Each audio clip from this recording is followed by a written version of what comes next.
Europe 1. La Russie se concentre désormais sur l'est de l'Ukraine. Un probable revirement majeur dans la guerre démarrée il y a un mois. L'état-major à Moscou dit vouloir se consacrer maintenant à la seule libération du Donbass. Certains l'interprètent comme un aveu de faiblesse, comme un recul de l'armée russe. Elle a effectivement rencontré des difficultés sur les fronts plus à l'ouest, comme à Kiev, la capitale où se trouve notre envoyé spécial Nicolas Tonev. Nicolas, là-bas, les problèmes de l'armée russe sont surtout logistiques.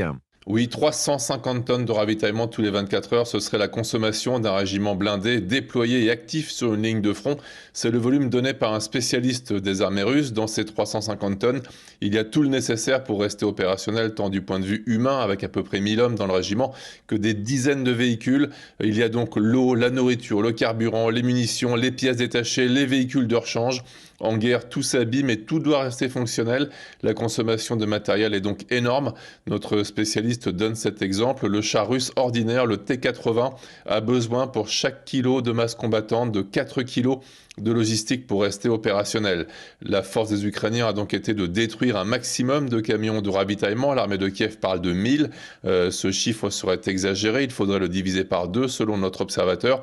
Mais 500 camions détruits, cela suffit à réduire à néant les livraisons destinées à 2 divisions et donc à paralyser une avancée.